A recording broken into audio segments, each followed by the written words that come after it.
이 영상을 보시는 분들은 어느 정도 치아에 관심이 있으신 분들일 텐데요. 본인 치아에 관심이 있으신 분들이라면 웃거나 대화할 때 노출되는 내 치아가 하얗게 보이길 원하는 분들이 많다는 생각이 드는데요. 치아의 착색을 유발하는 많은 음식들이 있는데요. 홍차, 와인, 커피, 라면, 그리고 빨간 음식들 등등 아주 많은 음식들이 치아의 착색을 일으킵니다. 치아 착색 때문에 이런 음식들을 피해야 한다면 먹을 수 있는 음식이 거의 없다는 생각이 드는데요. 그래서 착색을 유발하는 음식을 무작정 피하는 게 아니라 내 치아가 누렇게 변했을 때 어떻게 관리하고 다시 하얗게 치아를 만들어야 하는지 이 방법에 대해서 알아보고 적용해 나가는 부분이 중요하다는 생각이 듭니다. 우선적으로는 식사 후에 양치를 통해서 착색이 이루어지는 시간을 최대한 줄여줘야 하겠고요. 치아 표면보다 더 착색이 잘 되는 치석을 스케일링을 통해서 제거해주는 것이 첫 번째라는 생각이 듭니다. 스케일링 마무리 단계에서 치아 표면을 연마하는 치면세마를 통해서 치아 표면에 얕게 착색되어 있는 부분들을 제거해주는 것이 필요한데요. 이건 치과에서 스케일링을 할 때 요구하시면 잘 해주실 거라고 생각이 듭니다. 이러한 앞선 단계가 다 끝났는데도 내 치아가 다른 사람들에 비해서 너무 노랗다, 내 치아를 좀 더 하얗게 하고 싶다, 이때 사용할 수 있는 방법이 치아 미백입니다. 이러한 치아 미백에는 어떤 방법들이 있는지 그 방법들의 장단점에 대해서 한번 알아보도록 하겠습니다.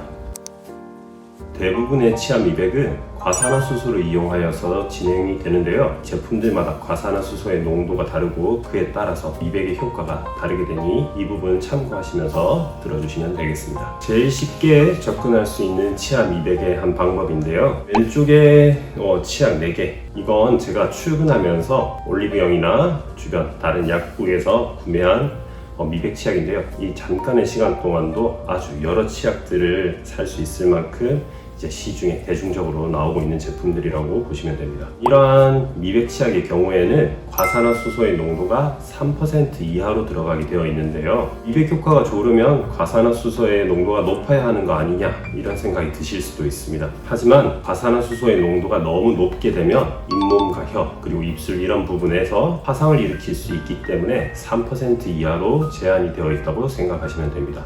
이렇게 낮은 농도의 과산화수소가 침과 물과 함께 섞이면서 더 낮은 농도로 내 치아에 적용이 되기 때문에 미백 치약의 효과는 아주 미미하다고 할 수 있습니다. 그리고 이후에 소개드릴 다른 미백 방법들의 경우에도 짧게는 1시간, 길게는 2시간, 3시간까지 치아에 적용을 시키는데 이 양치하는 시간에만 미백제가 적용이 된다는 것은 거의 효과가 크지 않다고 볼 수 있겠네요. 시중에서 파는 치약 중에 35% 과산화수소가 들어가 있다 이렇게 표기되어 있는 치약들이 있는데요. 이건 35% 과산화수소를 이용하여 치약을 제조하였다는 것이지 과산화수소의 농도가 35%라는 것은 아니라고 보시면 됩니다. 약간 과장 광고라고 생각이 드네요.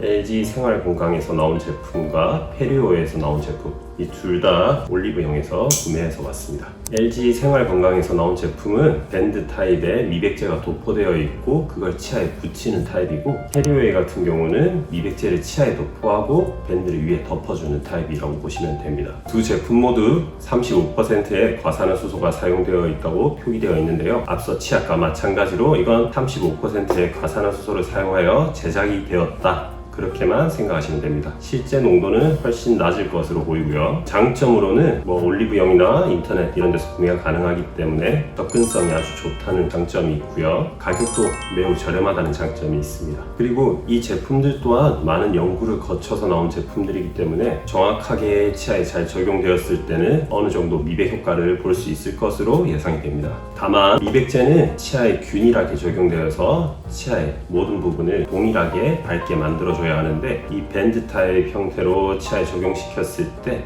모든 치아에 균일하게 적용되기가 힘들기 때문에 약간 얼룩덜룩한 형태로 치아가 밝아질 수 있다는 위험성이 있을 것으로 보입니다.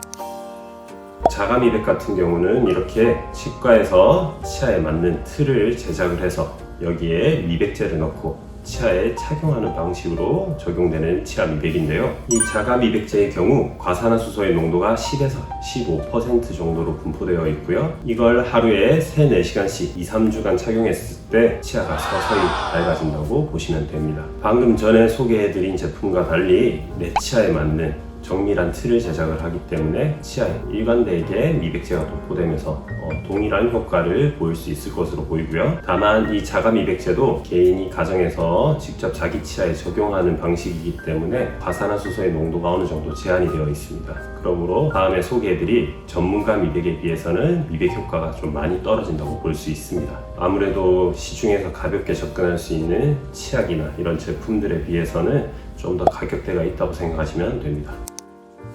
전문가 미백의 경우 20에서 35%까지 농도의 과산화수소를 이용하여 단기간에 치아를 확 밝게 만드는 술식이라고 생각하시면 됩니다. 다만 과산화수소의 농도가 매우 높기 때문에 잇몸이나 다른 살에 닿으면 화상을 입을 수 있기 때문에 잇몸 보호제를 꼼꼼하게 도포하고 치아에만 정확하게 미백제가 올라가야 합니다. 그래서 가정 내에서는 하실 수 없는 방법이고요. 치과에서만 직원들의 관리 감독 하에서 진행이 된다고 생각하시면 됩니다. 미백제가 올라간 이후 광조사를 통해서 미백제가 더 활발하게 치아에 적용될 수 있도록 해주고요. 이 과정을 20분씩 2번 반복하게 됩니다. 전문가 미백의 자세한 방법과 주의사항 같은 것들은 다른 영상에서 한 번 더 자세하게 다루도록 하겠습니다.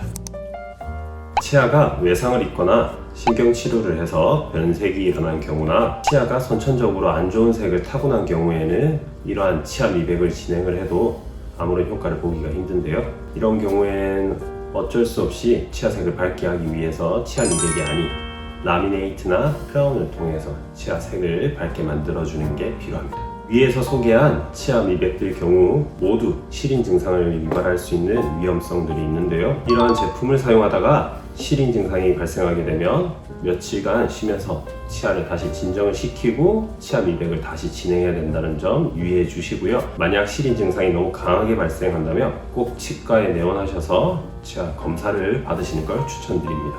마지막으로 정리를 한번 하자면 미백에 앞서 스케일링을 통해서 치석을 깨끗하게 제거하고 치면 세마를 통해서 치아 표면에 미세한 착색들을 지웠는데도 내 치아가 너무 노랗다 이렇게 생각이 될 때 진행을 하게 되는 것이 치아 미백이고요. 효과가 미미하고 균일하지 않을 수 있는 시중의 제품들보다는 치과에서 진행하는 자가 미백이나 전문가 미백을 추천드립니다.